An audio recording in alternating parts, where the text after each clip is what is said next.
This is Dr. Hector Chapa, Assistant Clinical Professor of Obstetrics and Gynecology at Texas A&M College of Medicine. I'm also the Director of Interprofessional Education for the medical school.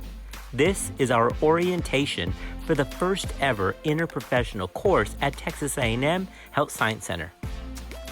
We've listened to our students across the different professional colleges. For years, students across the disciplines have asked for more unified interprofessional courses. Well, it's here. Starting January of 2021, colleges across the HSC, that's medicine, the College of Nursing, College of Pharmacy, and the School of Public Health, will all come together to solve real-world ethical and moral conflicts that we'll all see in healthcare. Let's talk about the structure of this course. The official start date of this course is January the 19th. Leadership across the different professional colleges chose January the 19th because that's the date when all the students will be back for classes. Now, January the 19th is an important date, so remember that because we will be having a mandatory in the evening online Zoom session that will also function as a mini orientation or Q&A session in case there's further questions after this video. During that January 19th Zoom, each student team will also meet other team members and be assigned to their faculty facilitator. During that first encounter, the students will meet as a team with their faculty and can then plan out their calendar for their subsequent blocks. This course is meant to be entirely student-led, with faculty members serving as guides or facilitators. Each block, which we'll talk about in a minute, will have a different case. Each block is only 3 weeks long, and there will be 5 different blocks because there's 5 different cases. Each case represents a true ethical, moral, or social conflict in healthcare, and students will work together as mini ethics boards to try to come up with proposed solutions or resolutions to the conflict presented. Sources of information can include professional society guidelines or governmental agencies like the WHO or the CDC. There is no one way of doing this, so it's up to each student team to figure out how they will tackle the situation presented. 5 different cases will be covered throughout this semester, with each case being covered over a 3-week block. Here's how that structure looks. On week 1, the students will come together with their faculty facilitator, again, all online, to read the pre-selected case to make sure that there's no questions or misunderstandings of the case that's being presented. Then the students will get to work, remember, all virtually online, to come up with a proposed solution based on ethical guidelines or professional society recommendations that can address that issue. In week 2, the students will just have a brief contact point with their faculty online to make sure that they're on track for their final presentation. In the final week, which is week 3, the students will present their findings and their proposed solution to their faculty member. Remember, this is only a 3-week block, and then after that 3 weeks, we'll move on to the next case. Let's talk about our start and stop times in a little bit more detail. Remember, we start January the 19th and then go for a 3-week block for case 1.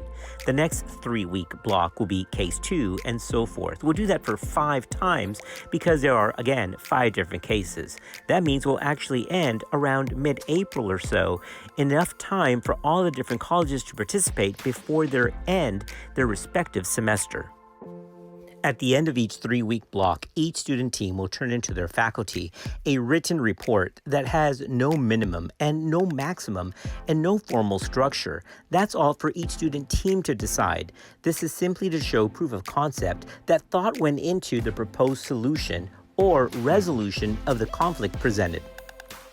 Okay, I want to go into a little bit further detail about the student team. Remember, each student team will be from different colleges, and that's how we learn from, with, and about each other. Now, every month, one student leader will be self-selected from each student team. Now, here's the catch. Every month, that student leader should change and come from a different discipline. So, for example, if month 1, the leader comes from medicine, month 2, it should come from nursing or pharmacy and so forth down the line. This is important because this will be part of the evaluation process that we're about to talk about next. The function of the student leader is very simple. They function as a quarterback, as a coordinator for the rest of the students on the team to make sure they don't lose sight of their final result, which is a proposed solution or resolution to the conflict at hand. You can look for and guide the students while still participating as a team member to look at professional society guidelines, governmental insights, or, of course, ethical pillars that can help solve the issue. Okay, quickly onto evaluations. Each month, there will be 3 evaluations that will be done. 2 are from the students and 1 is from the faculty.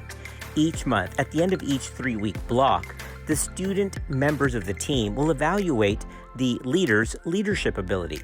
Now, this isn't to throw anybody under the bus. This is just about accountability and peer-to-peer mentoring. Likewise, the student leader will evaluate the function of the team. Did everybody participate? Did everybody contribute something? And was everybody professional? Those are the 2 different evaluations from the student side. And at the end of each block, the faculty will then give 1 overall assessment of how the team functioned as an IPE team.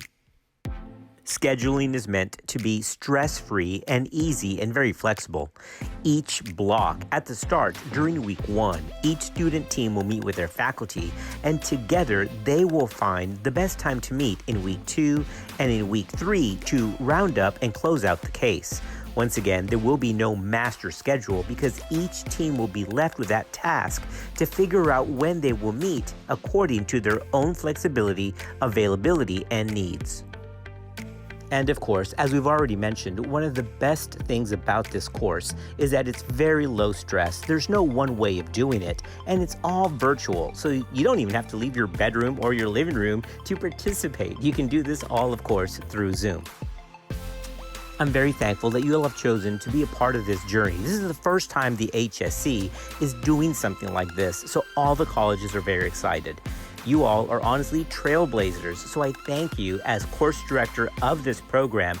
But remember, this isn't about medicine or one person. All the colleges participated to make this project a reality. Okay, that brings this quick video to a wrap. I know you have questions because this was just a quick intro. Remember, we have January the 19th for a question and answer for team meeting and to lay out the specifics and to make sure all the expectations are clear. You will also have access to my email and my mobile number so that you can text me, email me, or call me with any concerns. We're all in this same boat together because it's all about learning how to be team ready to take better care of our patients. All right, from the College of Medicine, College of Nursing, School of Public Health, and the College of Pharmacy, we'll see you soon in this new and exciting journey.